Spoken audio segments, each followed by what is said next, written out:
कहते हैं कि फ्रांसीसी सेना नायक नेपोलियन ने एक बार कहा था, 10 लाख संगीनों से मुझे उतना डर नहीं लगता जितना 3 छोटे अखबारों से लगता है। सदियों पुरानी बात है, लेकिन आज भी कितनी सच लगती है ना। बिल्कुल। मीडिया की इसी ताकत को समझने की कड़ी में आज हम पत्रकारिता के एक बहुत खास पहलू पर बात करने वाले हैं। और ये पहलू आज के दौर में शायद सबसे ज्यादा जरूरी हो गया है। आज हमारे फोन पर मतलब हर सेकंड खबरों की बाढ़ आती रहती है। हाँ, क्या हुआ, कहाँ हुआ, कब हुआ, ये सब तो तुरंत पता चल जाता है। लेकिन जो हुआ उसका मतलब क्या है, ये सवाल ये अक्सर छूट जाता है। एकदम सही। और इसी सवाल का जवाब देने के लिए हमारे पास एक स्रोत है जो विशेष लेखन यानी किसी खास विषय पर की जाने वाली पत्रकारिता के स्वरूप और प्रकारों पर रोशनी डालता है। हम्म। तो आज का मकसद यही समझना है कि भाई सामान्य खबरों और किसी विषय पर की गई गहरी रिपोर्टिंग में आखिर फर्क क्या है। क्यों अखबारों में खेल, कारोबार या सिनेमा के लिए अलग से पन्ने होते हैं। और उनकी भाषा तक अलग लगती है। हाँ, और कोई पत्रकार किसी एक विषय का एक्सपर्ट बनता कैसे है। चलिए इस टॉपिक की गहराई में उतरते हैं। ये एक दिलचस्प सफर होने वाला है। स्रोत में एक बहुत मजेदार कार्टून का जिक्र है। अच्छा। हाँ, सोचिए, एक आदमी है जो तथ्य यानी फैक्ट लिखी हुई एक सीढ़ी पर चढ़ रहा है, और ऊपर बादलों के बीच लिखा है खबर की सच्चाई, ट्रुथ ऑफ द न्यूज। वाह। तो विशेष लेखन यानी स्पेशलाइज्ड रिपोर्टिंग सिर्फ उस सीढ़ी के डंडे गिनवाना नहीं है। वो उस सीढ़ी पर चढ़कर बादलों के पार झांकने और पूरी तस्वीर दिखाने की कोशिश है। मतलब सिर्फ तथ्य नहीं बल्कि उनका विश्लेषण, उनका संदर्भ। और सबसे जरूरी, उनका मतलब क्या है, ये बताना। ठीक है, तो इस सीढ़ी पर पहला कदम रखते हैं, विशेष लेखन। सुनने में तो ये थोड़ा भारी भरकम शब्द लगता है। क्या इसका मतलब सिर्फ मुश्किल विषयों पर लिखना है। नहीं नहीं, स्रोत कहता है कि ये सामान्य लेखन से हटकर है, और इसके लिए अखबारों में बाकायदा अलग डेस्क तक होती हैं, जैसे बिजनेस डेस्क, स्पोर्ट्स डेस्क वगैरह। हाँ, ये तो मैंने देखा है। लेकिन इस डेस्क के पीछे की सोच समझना ज्यादा जरूरी है। यहाँ दो तरह की रिपोर्टिंग होती है। एक है बीट रिपोर्टिंग और दूसरी विशेषीकृत रिपोर्टिंग। और इनमें जमीन आसमान का फर्क है। अच्छा। हाँ, बीट का मतलब है रिपोर्टर की दिलचस्पी और ज्ञान के हिसाब से काम का बंटवारा। मान लीजिए किसी रिपोर्टर की बीट शिक्षा है, तो वो शहर के स्कूलों, कॉलेजों से जुड़ी खबरें कवर करेगा। तो इसके लिए उस क्षेत्र की सामान्य जानकारी और दिलचस्पी होना काफी है। बिल्कुल, ये एक तरह से काम का एरिया बांट देना हुआ। जैसे पुलिस में होता है, हर सिपाही का अपना एक बीट या इलाका होता है। समझ गई। लेकिन फिर विशेषीकृत रिपोर्टिंग यानी स्पेशलाइज्ड रिपोर्टिंग इससे अलग कैसे हुई। यह बीट रिपोर्टिंग से यूं समझिए कई कदम आगे है। इसमें सिर्फ ये बताना नहीं होता कि क्या हुआ, हम्म। इसमें ये समझाना होता है कि जो हुआ उसका मतलब क्या है और हम पर उसका क्या असर पड़ेगा। अच्छा, कोई उदाहरण दे सकते हैं। हाँ, स्रोत में शेयर बाजार का एक क्लासिक उदाहरण है। मान लीजिए बाजार आज 1000 अंक गिर गया। बीट रिपोर्टर की खबर क्या होगी? सेंसेक्स 1000 अंक लुढ़का, निवेशकों के लाखों करोड़ों डूबे। बस।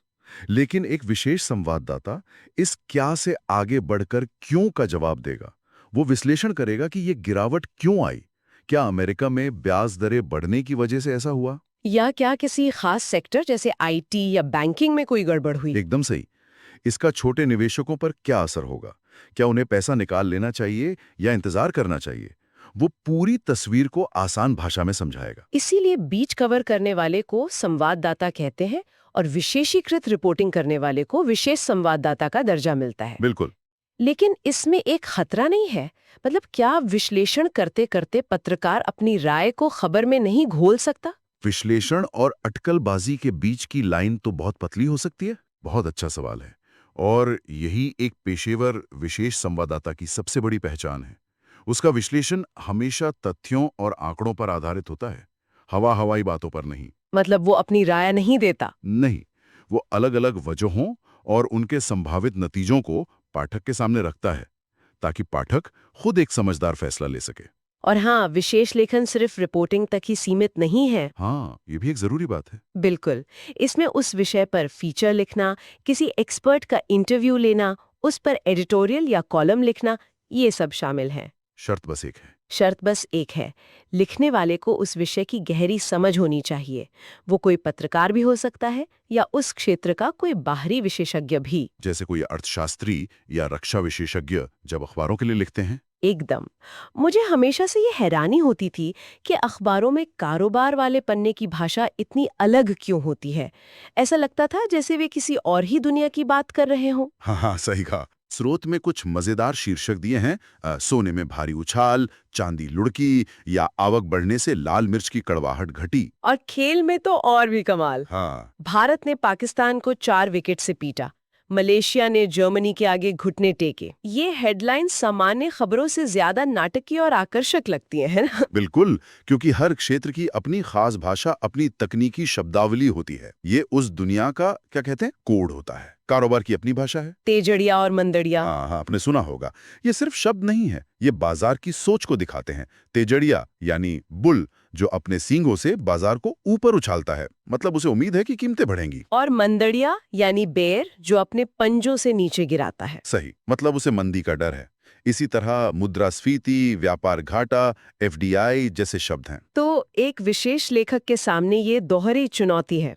उसे इस कोड लैंग्वेज को समझना भी है और इसे आम पाठक के लिए डिकोड भी करना है। यही तो सारी कला है। उसे ये संतुलन साधना होता है कि विषय के जानकार को भी खबर में गहराई मिले और आम आदमी को भी बात समझ में आए। और लिखने की स्टाइल, क्या वो भी बदलती है? हाँ, वो फिक्स नहीं होती। अगर आप कोई ब्रेकिंग न्यूज़ लिख रहे हैं, तो उल्टा पिरामिड शैली का ही इस्तेमाल होगा। उल्टा पिरामिड शैली ये क्या होती है? जरा आसान भाषा में समझाइए। इसका सीधा सा मतलब है, सबसे जरूरी, सबसे मजेदार बात सबसे पहले। सोचिए, अगर कोई दोस्त आपको कोई ताजा गॉसिप सुना रहा है, तो वो कहानी की भूमिका नहीं बांधता, सीधा मुद्दे की बात बताता है। हाँ हाँ, सही है। खबरों में भी यही होता है, क्योंकि आज किसी के पास पूरी कहानी पढ़ने का टाइम नहीं है, तो हेडलाइन और पहले पैराग्राफ में ही खबर का निचोड़ दे दिया जाता है। अच्छा, और फीचर में?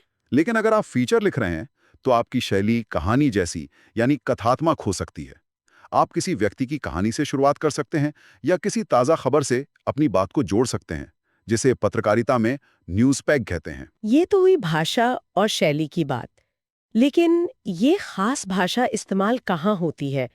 मतलब कौन-कौन से ऐसे मैदान हैं जहाँ इन विशेष खिलाड़ियों की जरूरत पड़ती है? स्रोत में एक लंबी लिस्ट है। अर्थ व्यापार, खेल, विज्ञान, कृषि, विदेश नीति, रक्षा, पर्यावरण, शिक्षा, स्वास्थ्य, सिनेमा। लिस्ट खत्म ही नहीं होती। और हर दिन इसमें नए क्षेत्र जुड़ रहे होंगे। बिल्कुल। पहले पर्यावरण पर कभी कभार ही लिखा जाता था, आज ये एक अहम बीट है। इसी तरह स्टार्टअप्स और आर्टिफिशियल इंटेलिजेंस पर अब विशेष पत्रकारिता हो रही है। लेकिन स्रोत में दो क्लासिक क्षेत्रों पर विस्तार से बात की गई है, कारोबार और खेल। हाँ, पहले कारोबार की बात करते हैं जिसका असर तो हम सबकी जेब पर पड़ता है, भले ही हम शेयर बाजार में पैसा लगाते हों या नहीं। सही कहा। और इसीलिए आर्थिक पत्रकारिता काफी जटिल मानी जाती है। जैसा हमने अभी बात की, इसकी शब्दावली मुश्किल होती है। हम्म। लेकिन पत्रकार के सामने एक और चुनौती है। उसका एक पाठक तो आम आदमी है, जिसे वो सरल भाषा में समझाना चाहता है, पर दूसरा पाठक एक विशेषज्ञ है, कोई इन्वेस्टर, कोई कंपनी का सीईओ। जिसे सतही जानकारी नहीं चाहिए। हाँ, उसे आंकड़ों का गहरा विश्लेषण चाहिए। पत्रकार को इन दोनों की जरूरतें एक ही रिपोर्ट में पूरी करनी होती हैं। स्रोत में इस फर्क को समझाने के लिए दो बहुत अच्छे उदाहरण दिए गए हैं। एक सिर्फ तथ्यात्मक रिपोर्ट है और दूसरी एक विश्लेषणात्मक फीचर। हाँ, पहली रिपोर्ट की हेडलाइन है, स्टॉकिस्टों की चौतरफा बिकवाली से उड़द टूटी। ये खबर तो शायद सिर्फ दाल मंडी के व्यापारियों या बड़े खरीदारों के काम की है। बिल्कुल, ये उन्हें बस ये बताती है कि आज उड़द दाल का भाव गिरा है, बात खत्म। और दूसरा उदाहरण, सोने की बढ़ती कीमतों पर एक फीचर है जिसका शीर्षक है, नित नया शिखर, नया निखार। हाँ, ये सिर्फ ये नहीं बताता कि सोना महंगा हो गया है, ये तो सबको पता है।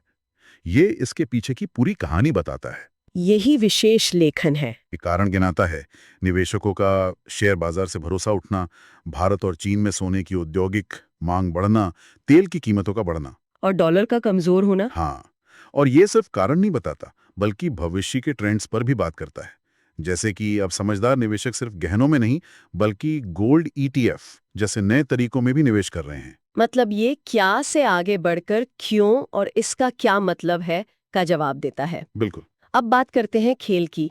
इसकी लोकप्रियता तो जाहिर है, मुझे नहीं लगता कोई होगा जिसकी खेल में रुचि ना हो। हाँ, बच्चे से लेकर बड़े तक सभी किसी न किसी खेल से जुड़े होते हैं। और अखबारों में तो शायद हेडलाइन के बाद सबसे पहले स्पोर्ट्स पेज ही पढ़ा जाता है। और यही वजह है कि अखबारों में खेल को इतना महत्व मिलता है, लेकिन एक अच्छे खेल पत्रकार के लिए सिर्फ स्कोर बता देना काफी नहीं है। उसे खेल की तकनीक की समझ होनी चाहिए। हाँ, उसके नियमों और बारीकियों की गहरी समझ होनी चाहिए। उसे पता होना चाहिए कि क्रिकेट में रिवर्स स्विंग कैसे काम करती है या फुटबॉल में ऑफसाइड ट्रैप क्या होता है। उसे इतिहास पता होना चाहिए, खिलाड़ियों के रिकॉर्ड्स पता होने चाहिए। बिल्कुल। स्रोत में हर्ष भोगले, जसदेव सिंह और नरोत्तम पुरी जैसे नामों का जिक्र है। हाँ, ये वो नाम है जिन्हें हम सालों से सुनते आए हैं और जिनकी बात पर भरोसा करते हैं। सही। ये लोग सिर्फ कमेंटेटर नहीं हैं, ये खेल विशेषज्ञ हैं। सालों के अनुभव ने उन्हें वो समझ दी है कि वो खेल के हर पहलू पर अधिकार के साथ लिख या बोल सकते हैं। उनकी बात में वजन होता है। हाँ, क्योंकि उसके पीछे सालों का अध्ययन और जुनून होता है। इसलिए लोग उनके लेख रुचि से पढ़ते हैं। वो सिर्फ ये नहीं बताते कि कौन जीता या हारा। बल्कि ये भी बताते हैं कि कोई खिलाड़ी एक खास शॉट बार बार क्यों खेलता है या किसी टीम की रणनीति में क्या कमी रह गई थी। एकदम। और सिर्फ नियम ही नहीं, शायद खेल के पीछे की राजनीति और बिजनेस की भी समझ होनी चाहिए। आजकल खेल सिर्फ मैदान पर नहीं, बोर्ड रूम में भी खेला जाता है। आपने बिल्कुल नब्ज पकड़ी है। आज का खेल पत्रकार आईपीएल की नीलामी के अर्थशास्त्र को भी समझता है और वर्ल्ड कप की मेजबानी के पीछे की जियोपॉलिटिक्स को भी। यही उसे भीड़ से अलग करता है। हम्म। ठीक है, तो ये सब सुनने में बहुत दिलचस्प लगता है, लेकिन अब सबसे बड़ा सवाल, कोई किसी विषय में विशेषज्ञता हासिल कैसे करता है? ये कोई सुपर पावर तो है नहीं। नहीं। क्या इसके लिए कोई खास डिग्री चाहिए? स्रोत एक पुरानी कहावत jack of all trades but master of none को खारिज करते हुए कहता है कि आज मास्टर ऑफ वन की जरूरत है। बिल्कुल। आज एक विषय में महारत हासिल करना जरूरी है, लेकिन यहाँ ये समझना जरूरी है कि पत्रकारिता में विशेषज्ञता का मतलब अकादमिक विशेषज्ञता से थोड़ा अलग है। मतलब ऐसा जरूरी नहीं कि आपके पास उस विषय में डॉक्टरेट की डिग्री हो, हालांकि वो हो तो क्या ही कहने। पत्रकारिता में विशेषज्ञता का मतलब है कि जानकारी और अनुभव के आधार पर अपनी समझ को इतना विकसित कर लेना कि आप उस विषय की जटिल से जटिल बात को भी आसानी से समझा सकें। और पाठकों के लिए उसके मायने स्पष्ट कर सके। बिल्कुल। तो इसे हासिल करने का रास्ता क्या है? कोई रोड मैप है? रोड मैप से ज्यादा ये एक जुनून का सफर है। स्रोत में कुछ बहुत ही प्रैक्टिकल तरीके बताए गए हैं। सबसे पहली और बुनियादी शर्त है वास्तविक रुचि। सच्ची दिलचस्पी होनी चाहिए, सिर्फ नौकरी पाने के लिए नहीं। हाँ। दूसरा, अगर मुमकिन हो तो स्कूल या कॉलेज में उस विषय की पढ़ाई करें। जैसे अगर आर्थिक पत्रकारिता में जाना है तो कॉमर्स या अर्थशास्त्र की पढ़ाई एक मजबूत नींव देगी। यानी नींव मजबूत होनी चाहिए। और उसके बाद? उसके बाद आता है निरंतर प्रयास। उस विषय से जुड़ी हर चीज को पढ़ना, चाहे वो किताबें हों, रिसर्च रिपोर्ट हों या ब्लॉग्स। खुद को हमेशा अपडेट रखना सबसे जरूरी है। इसके लिए स्रोत एक बहुत ही कारगर सलाह देता है, उस विषय से जुड़ी खबरों और रिपोर्टों की कटिंग करके फाइल बनाएं। हाँ, और विशेषज्ञों के लेख सहेज कर रखें। एक तरह से अपना निजी गूगल तैयार करें। ये बहुत काम का सुझाव है, इससे संदर्भ हमेशा पास रहता है। मुझे याद है, एक सीनियर क्राइम रिपोर्टर थे जो छोटी छोटी डायरियों में हर केस की जानकारी लिखते थे। उनके पास 20 साल पुरानी डायरियां थीं। अरे वाह, गूगल से भी तेज उनका दिमाग, और वो डायरियां थीं। क्या बेहतरीन उदाहरण है। यही तो विशेषज्ञता है। इसके अलावा उस विषय का शब्दकोश और इंसाइक्लोपीडिया अपने पास रखें। और सबसे महत्वपूर्ण, लोगों से बात करें। एकदम, एक मजबूत नेटवर्क बनाएं। उस क्षेत्र से जुड़े सरकारी और गैर सरकारी संगठनों के लोग, विशेषज्ञ, एक्टिविस्ट, इन सबकी एक लिस्ट और संपर्क नंबर अपनी डायरी में रखें। ताकि जब कोई बड़ी खबर आए तो आप सिर्फ उसे रिपोर्ट न करें, बल्कि इन विशेषज्ञों से बात करके उसके अलग अलग पहलुओं को समझ सकें और अपने पाठकों को एक 360 डिग्री व्यू दे सकें। एकदम सही। और सिर्फ खबर आने पर नहीं, उनसे लगातार बातचीत करते रहने से विषय की समझ गहरी होती है और नए खबरों के आइडिया भी मिलते हैं। बात तो सही है। अंत में ये याद रखना जरूरी है कि विशेषज्ञता एक दिन में नहीं आती। ये मैगी नूडल्स नहीं है।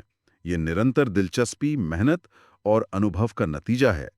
ये एक मैराथन है, 100 मीटर की दौड़ नहीं। तो आज की इस पूरी बातचीत का निचोड़ यह है कि विशेष लेखन सिर्फ जानकारी देना नहीं है, बल्कि उसे संदर्भ और विश्लेषण के साथ पेश करने की कला है।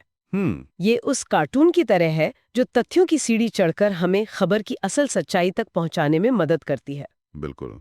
और ये बातचीत एक दिलचस्प सवाल भी छोड़ जाती है। अच्छा? आज के डिजिटल युग में जब इंटरनेट पर हर विषय की गहरी से गहरी जानकारी कुछ क्लिक्स पर मौजूद है, तो क्या हर पाठक धीरे धीरे एक विशेषज्ञ पाठक की भूमिका में नहीं आ रहा है? ये तो सोचने वाली बात है। और अगर ऐसा हो रहा है तो भविष्य में एक सामान्य पत्रकार और एक विशेष पत्रकार के बीच की ये लकीर, ये कितनी मोटी या पतली रह जाएगी, ये वाकई सोचने वाली बात है।